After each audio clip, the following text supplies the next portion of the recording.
రాబోయే నెల రోజుల్లో ఆంధ్రప్రదేశ్ రాజధానిగా అమరావతి నెల నుంచి 3 నెలల్లోపు కంప్లీట్గా డిజైన్ చేసి అనౌన్స్ చేసేయడానికి రంగం సిద్ధమవుతోంది. ఎందుకు అంటే ఇప్పుడు హైదరాబాద్ ఇదివరకు ఉమ్మడి రాజధానిగా ఉంది. ఇప్పుడు ఆ హైదరాబాద్ ఉమ్మడి రాజధాని అన్నట్లుది పక్కకి వెళ్ళిపోయింది. ఆల్రెడీ విభజన చట్టం పూర్తయిపోయేటప్పుడు టు బీ క్యాపిటల్ అని ఇంతకుముందు అమరావతి చెప్పున్నారు కాబట్టి ఇప్పుడు అమరావతి రాజధాని అన్నటువంటిది ఫైనల్ అయిపోయినట్టే. దీనికి సంబంధించి ఇక జ్యూరిస్డిక్షన్ బౌండరీస్ ఎక్కడి నుంచి ఎక్కడి వరకు అమరావతి, దాని పరిధి ఏంటి అన్నటువంటిది డిజైన్ చేయాలి. చంద్రబాబు గారు ప్రమాణ స్వీకారం చేశాక జరగబోయేది అదే. ఫస్టే అమరావతికి సంబంధించినటువంటి బౌండరీస్ వ్యవహారం తేల్చి అమరావతిని రాజధానిగా ప్రకటిస్తూ తీర్మానం చేసి దాన్ని కేంద్ర హోంశాఖ గెజిట్ నోటిఫై చేస్తుంది. ఆటోమేటిక్గా అమరావతి రాజధాని అన్నటువంటిది అధికారిక ఆవిష్కృతమవుతుంది.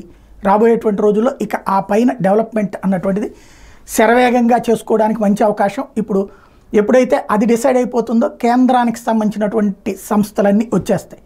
అది ప్రారంభమైపోతే దానికి తోడు ఇప్పుడు అర్జెంటుగా ఏవైతే రైతులకు ఇచ్చినటువంటి భూములకి ఇవ్వలేదు ఫ్లాట్లు అవన్నీ చేతికి ఇచ్చేస్తే వాళ్ళు డెవలప్మెంట్కి ఇచ్చుకుంటే అక్కడ అపార్ట్మెంట్లో ఫ్లాట్లు హోటల్సా లేకపోతే షాపింగ్ మాల్సా ఇట్లాంటివన్నీ వచ్చేస్తాయి. అవి వచ్చేస్తే ఒక పెద్ద నగరం ఆవిష్కృతం అవుతుంది. ఓ పెద్ద నగరం ఆవిష్కృతం అవుతే ఇక ఏది మరొక మహానగరం అన్నటువంటిది తయారవుతుంది. ఇప్పుడు కసి ఎక్కువ వచ్చింది. ఎందుకంటే జగన్ దాన్ని తొక్కాడన్న కసిలో నుంచి పుట్టుకొచ్చింది కాబట్టి గతం కంటే వేగంగా డెవలప్మెంట్ జరిగేటటువంటి అవకాశం అయితే ఉంటుంది.